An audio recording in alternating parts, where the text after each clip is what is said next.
नमस्कार साथियों, स्वागत है आप सभी का आपके अपने YouTube चैनल राम राजा जीएस पॉइंट पर। आज मैं आपके सामने बहुत इंटरेस्टिंग टॉपिक लाया हूं। क्या आपको पता है कि भारत को सोने की चिड़िया क्यों कहा जाता था? क्या आप जानते हैं भारत पहली शताब्दी से 11वीं शताब्दी तक सबसे संपन्न देश था दुनिया का? तो मैं आपको आज उसी के बारे में बताने वाला हूं।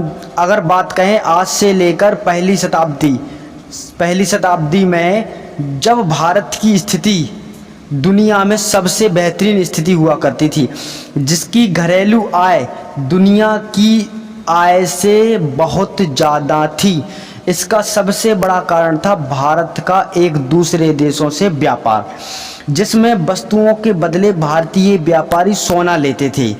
यही कारण था कि भारत को सोने की चिड़िया कहा जाता था। ठीक है, यह बात जो रोमन के लोगों ने स्वेच्छा से स्वीकार की कि पहली शताब्दी में रोम से सोना चांदी बाढ़ के रूप में भारत आया।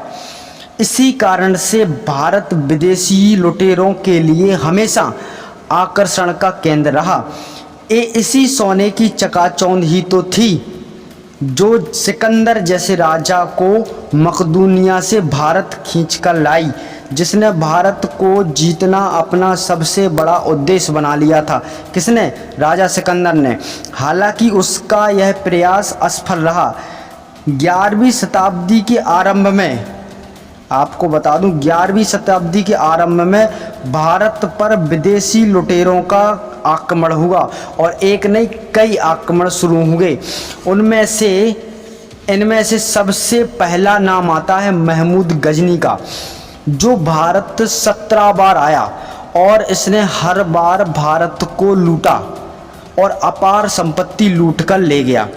इसकी सबसे बड़ी लूट अगर बता दें तो गुजरात के सोमनाथ मंदिर पर मानी जाती है, जो सभी मंदिरों जितने सारे मंदिर का सारा खजाना लूट लिया था, जिसकी कीमत उसकी सभी लूटों से लगभग 80 गुना अधिक थी।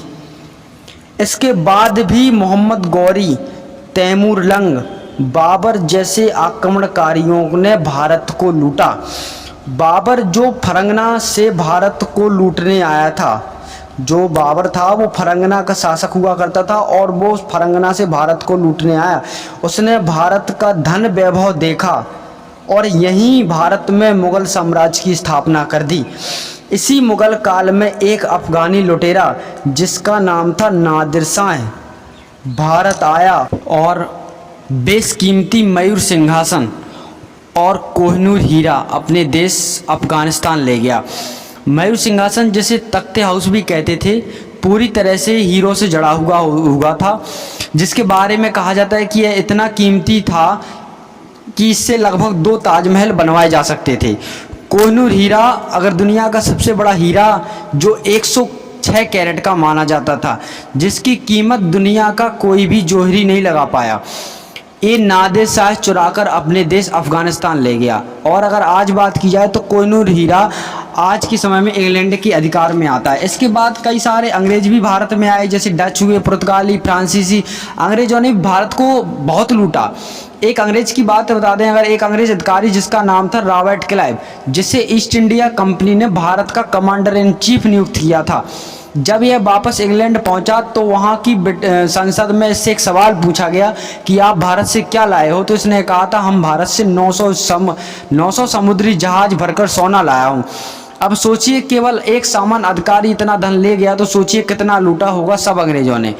आप और हम अनुमान नहीं लगा सकते कि भारत कितना धन पानी के रूप में इंग्लैंड ले जाया गया। अगर हम ये कह दें कि आज इंग्लैंड जो विकसित है तो भारत के पैसों से है, इसमें कोई अतिशयोक्ति नहीं होगी। इन सब के बावजूद भी 1937 में जब पूरी दुनिया का एक सर्वे कराया गया कि दुनिया में सबसे अमीर व्यक्ति कौन है, तो उसमें भी भारत के हैदराबाद के निजाम उस्मान अली खान का नाम सबसे ऊपर आया। तो आप समझ सकते हैं कि इतनी लूट होने के बावजूद भी भारत पीछे नहीं रहा। तो हमें गर्व होना चाहिए, हमें अपने देश की संस्कृति पर, हमें अपने देश की विरासत पर और हमें अपने देश भारतीय होने पर। ठीक है, तो आई होप कि आपको वीडियो अच्छा लगा होगा, और अगर वीडियो अच्छा लगा है तो लाइक शेयर सब्सक्राइब जरूर करें। तब तक के लिए धन्यवाद, और इसी प्रकार के इंटरेस्टिंग वीडियो देखने के लिए आप हमारे चैनल पर सब्सक्राइब करें और बेल आइकन को भी प्रेस करें ताकि आने वाले सभी वीडियो आप तक पहुंच सके।